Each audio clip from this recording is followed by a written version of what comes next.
Sleep, the great equalizer. Whether you wish for more sleep or that you could skip it altogether, we spend roughly 8 hours a day, 56 hours a week, 240 hours a month sleeping. That's 122 days per year, for those enjoying the math. There's an old joke that the function of sleep is to cure sleepiness.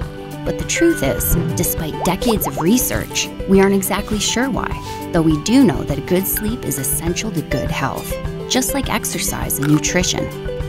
Quality sleep benefits multiple physiological processes and determines how well our bodies and minds work when awake.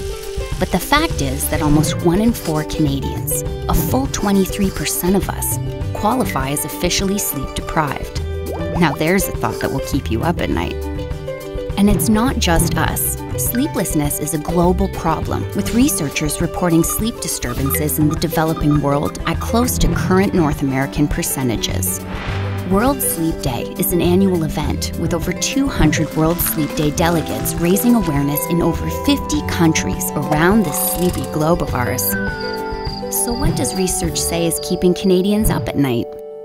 Stress is a big deterrent to slumber, and time-crunched Canadians sleep almost half an hour less than those who aren't stressed for time.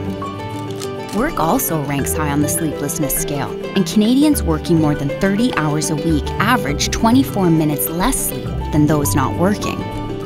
Pain is one of the biggest thieves of all when it comes to your sleep. In fact, medical illness is the leading cause of insomnia, with over 70% of patients reporting sleep problems. Ouch! It's time to put the focus back on a good night's sleep. Take a look at where you can make changes to take better care of yourself and get the sleep that your body and brain crave. Sweet dreams!